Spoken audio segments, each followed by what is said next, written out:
Kung bago ka pa lang sa aking YouTube channel, please subscribe at i-hit ang notification bell para updated ka sa aking bagong videos.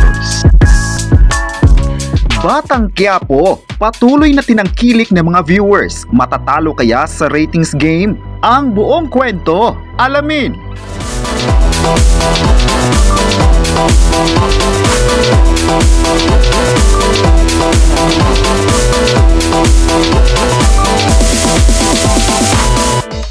Ngayong hapon, pinag-usapan nga sa social media ang achievement na nakuha ng Batang Quiapo. Gabi-gabi nga ay pinasabog ng serye ang record bilang isa sa mga palabas sa TV na may matataas na concurrent views online.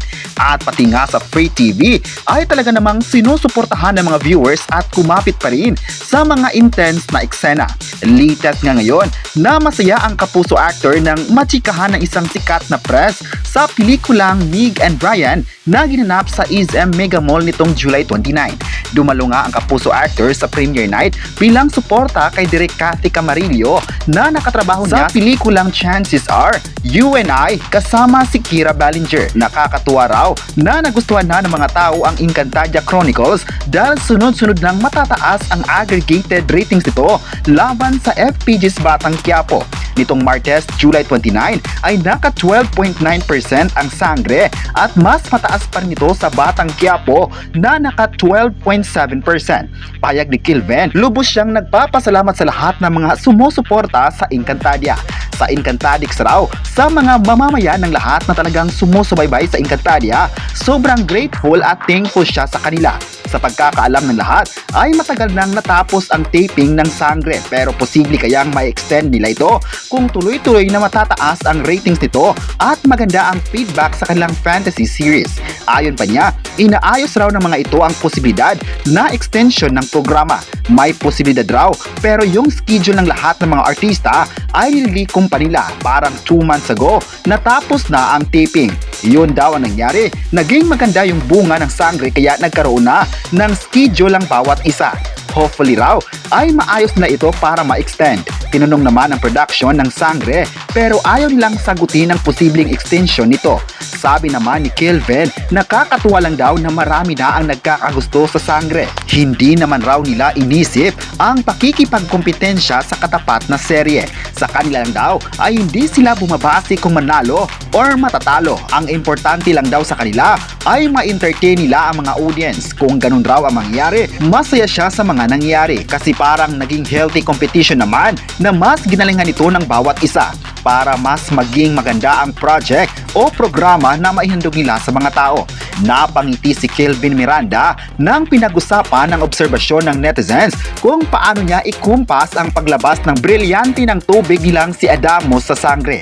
Saad ng kapuso actor, paulit-ulit niya raw ni-rehearse dahil hindi madali gumawa ng bagay para sa isang karakter. Magre-reflect ito sa bawat isa. Sinunod lang daw niya ang pwedeng characteristics ng brilyante na meron siya. Warriors daw sila at fighters pero may kanya-kanyang characteristics. Personality bawat brilyante. Napasample nga si Kelvin ng mahinhin na pagkumpas ng kamay niya sa pagpapalabas ng brilyante ng tubig. Pinag-usapan daw talaga nila yun para sa iba sa mga nakaraang gumanap na Sangre. Bukod pa sa first time na isang lalaki ang tagapagbantay ng brilyante ng tubig, hindi pa nga alam kung may extension nga ang Sangre kaya hindi pa raw alam ni Kelvin kung magtitiping na sila. Sa ngayon ay may gagawin daw siyang pelikula na ide-direct naman ni Alessandra De Rossi. Kakaiba daw ito dahil parang Netflix series na adolescents na dire-diretsang shoot nila sa one take lang. First time pa niyang makakasama dito ang mga bigating artistang sina Joel Torre at Gina Alahar na matagal na raw niyang gustong makatrabaho.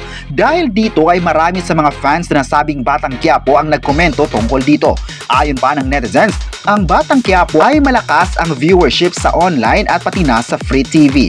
Kahit ano pang ratings na yan, hindi sila hihinto dahil naniniwala silang mas bet nila ang Batang Quiapo na hanggang ngayon ay kinilala bilang best primetime series ng bansa. Hindi lang dito sa Pinas na mamayagpag ang Batang Quiapo, kundi pati na sa ibang bansa ay tinangkilik dito na may international title na Gangs in Manila.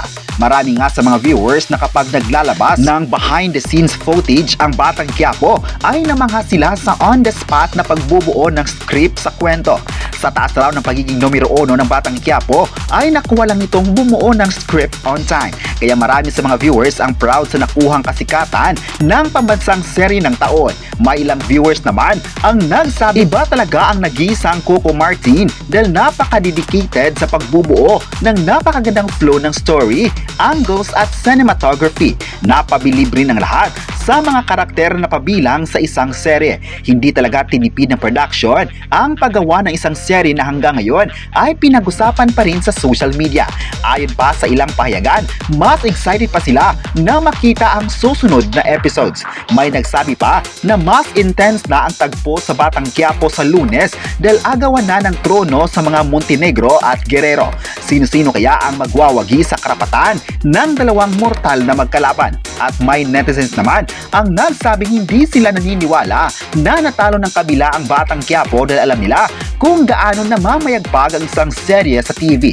Sa kabilang banda naman ay pahinga muna ang sikat na actress na si Judy Ann Santos Agoncillo sa pag-arte dahil nakafocus muna sa paggawa ng libro na may kinalaman sa pagluluto. Sa isang interview, sinabi ni Juday na may dalawang proyekto naman siya sa showbiz at habang hindi pa ito ginawa ay makikita ang actress na ito sa paggawa ng libro. Marami nga sa mga fans si Juday ang proud sa kanyang ipinakita kung saan marami din sa mga sumusuporta sa kanya ang naghintay kung kailan siya mapapanood muli sa isang serye ng ABS-CBN. Isang magaling na actress si Juday at bagay lang na mabibigyan ng isang malalaking serye. Ayon pa ng mga fans, excited siya kung magkakaroon ng anunsyo tungkol sa isang palabas na gagawin niya sa showbiz. Mas magiging exciting nga dahil noon pa man ay nakitaan na ng galing ang isang kapamilya actress na ito. May ilang fans naman ang nagsabing sana sa pagbabalik niya sa isang serye ay mapapanood na ng kapamilya ang kakaibang Judy Ann Santos. Ang mga nagawa na niyang mga serye sa ABS-CBN ay ang Kristala, Kaming Mga Ulila noong 1986, Sana Mahalin Mo Rin Ako taong 1988, Ula Ang Batang Gubat year 1988 naman, Mara Clara taong 1992 at marami pang iba. Kaya isa itong rason kung bakit mahal na mahal ng mga fans si Juday dahil sa kanyang husay sa pag-arte. Marami naman ang nagsabing sana mabibigyan pa siya ng maraming exposure dahil deserve niya na makikilala pa ng buong mundo ang kanyang talento. May mga nagsabi naman na kahit hindi pa siya napapanood sa isang serye ay marami naman na nag-aabang sa kanyang pagbabalik project sa ABS-CBN. Ayon pa nila, nakakamiss raw na makitang umarte ang nagisang Judy Ann Santos dahil sa mga seryeng tumatak sa mga puso ng mga Pinoy. Hindi talaga mapapantayan ang galing niya sa showbiz, kaya aabangan talaga ng lahat kung ano pa ang magiging plano niya sa showbiz. Kayo, ano ang masabi nyo na tumaas raw ang ratings ng Encantadia? At nauungusan nga ba ang Batang Quiapo? I-comment na kung sang-ayon ba kayo rito at huwag kalimutang i-subscribe ang ating YouTube channel.